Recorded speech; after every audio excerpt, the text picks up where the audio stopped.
আসসালামু আলাইকুম ভিউয়ার্স, রেহেনা রান্নাঘরে আপনাদেরকে স্বাগতম। আশা করি দেশ ও প্রবাসে যাই যেখানে আছেন আল্লাহর রহমতে ভালো আছেন, সুস্থ আছেন। আজকে আমি আবার একটা দারুণ মজার রেসিপি নিয়ে চলে এসেছি। আজকে আমি খাসির মাংস কালো ভুনা করে দেখাবো। এখানে আপনার 1.5 কেজি মাংস আছে। মাংসগুলোকে আমি রেগুলার পিস করে কেটে নিয়েছি। মাংসটাকে আমি পরিষ্কার করে ধুয়ে একটা ছাকনাতে রেখে আমি পানিটা ঝরিয়ে নিয়েছি। এবার মাংসটাকে আমি ম্যারিনেট করে নেব। আমি কড়াইয়ে বেরেস্তা ভেজে নিয়েছি। বেরেস্তা ভাজা তেল আছে এই কড়াইয়ে। এখানে আমি কালো ভুনাটা এই কড়াইয়ে করব, কারণ এই কড়াইয়ে কালো ভুনাটা করলে কালো ভুনাটা খুব ভালো হবে, সেজন্য আমি এই কড়াইয়ে কালো ভুনাটা করব। আমি দিয়ে দেব কেটে ধুয়ে পরিষ্কার করে রাখা মাংস। এখানে আমি 1 কাপ তেল দিয়েছি। আমি এখানে দিয়ে দেব হলুদের গুঁড়া 1 চামচ, জিরার গুঁড়া 1 চামচ, মরিচের গুঁড়া 2 চামচ, ধনিয়ার গুঁড়া 1 চামচ, স্বাদ অনুযায়ী লবণ। আমি দিয়ে দেব রসুন বাটা 2 চামচ, আদা বাটা 2 চামচ। আমি এখানে দিয়ে দেব বেরেস্তা ভাজা। আমি দিয়ে দিলাম পেঁয়াজ বেরেস্তা। আমি দিয়ে দেব গরম মশলার গুঁড়া। এখানে আপনার গরম মশলাতে যে যে মশলা আছে সব মশলা আছে। দারচিনি, লং, এলাচ, গোলমরিচ, তেজপাতা, জয়ফল, জয়ত্রী, লং, আপনার গরম মশলাতে যে সব মশলা আছে সব মশলা দিয়ে এখানে আপনার মশলাটাকে গরম মশলাটাকে গুঁড়া করা আছে।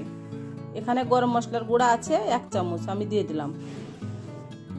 আমি এখানে দিয়ে দেবো পেঁয়াজ কুচি। কালো ভুনাতে পেঁয়াজ বেরেস্তা পেঁয়াজ কুচি দুটাই ব্যবহার করতে হবে, কারণ পেঁয়াজ বেরেস্তাটাতে আপনার কালো ভুনার কালার আনবে। আমি এখানে দিয়ে দিলাম 1 কাপ পেঁয়াজ কুচি। এবার মাংসটাকে আমি ভালো করে ম্যারিনেট করে নেব। এটা আপনার ভালো করে হাত দিয়ে চেপে চেপে ম্যারিনেট করে নিতে হবে। আমি মাংসটাকে ভালো করে ম্যারিনেট করে নিয়ে একেবারে আমি ফিরে আসছি। মাংসটা আমার ম্যারিনেট করা হয়ে গেছে। আমি মাংসটাকে এবার 1 ঘন্টা রেস্টে রেখে দেব। আপনাদের হাতে যদি সময় থাকে তাহলে অবশ্যই মাংসটাকে 1 ঘন্টা রেস্টে রাখবেন, আর যদি সময় না থাকে তাহলে মাংসটাকে অবশ্যই 30 মিনিট রেস্টে রাখবেন। আমি ঢাকনা দিয়ে ঢেকে আমি 1 ঘন্টা রেস্টে রেখে দেবো। 1 ঘন্টা পরে আমি ফিরে আসছি। 1 ঘন্টা পরে আমি কিচেনে চলে এসেছি। আমি এবার গ্যাসটা অন করে দেব। আমি কালো ভুনার মাংসের জন্য হাড্ডি চর্বি মিশানো মাংস নিয়েছি, কারণ কালো ভুনাতে হাড্ডি চর্বি মিশানো মাংস নিলে কালো ভুনাটা খেতে খুবই মজা লাগে। আমি এবার ঢাকনা দিয়ে ঢেকে হাই হিটে আমি 10 মিনিট রান্না করে নেব। 10 মিনিট পরে আমি ফিরে আসছি। 10 মিনিট পরে আমি ঢাকনাটা উঠিয়ে নিলাম। আমি এবার ভালো করে নেড়ে চেড়ে দিব। 10 মিনিটে আমার মাংস থেকে অনেকখানি পানি বের হয়েছে। আমি এবার ঢাকনা দিয়ে ঢেকে আমি আরো 10 মিনিট আমি রান্না করে নেব মিডিয়াম টু লো হিটে। 10 মিনিট রান্না করে নিয়ে আমি ফিরে আসছি। 10 মিনিট পরে আমি ঢাকনাটা উঠিয়ে নিলাম। আমি এবার ভালো করে আবারও নেড়ে চেড়ে দিব। আমার রেসিপিগুলা যদি ভালো লাগে তাহলে আমার ভিডিওগুলা দেখার অনুরোধ রইল। যদি ফেসবুক থেকে দেখেন তাহলে অবশ্যই একটা ফলো দিয়ে দিন। ইউটিউব থেকে দেখলে একটা সাবস্ক্রাইব করার অনুরোধ রইল। হাতে যদি সময় থাকে লাইক শেয়ার কমেন্ট করে দিন। আপনাদের একটা শেয়ারে আমি অনেক দূরে এগিয়ে যেতে পারবো।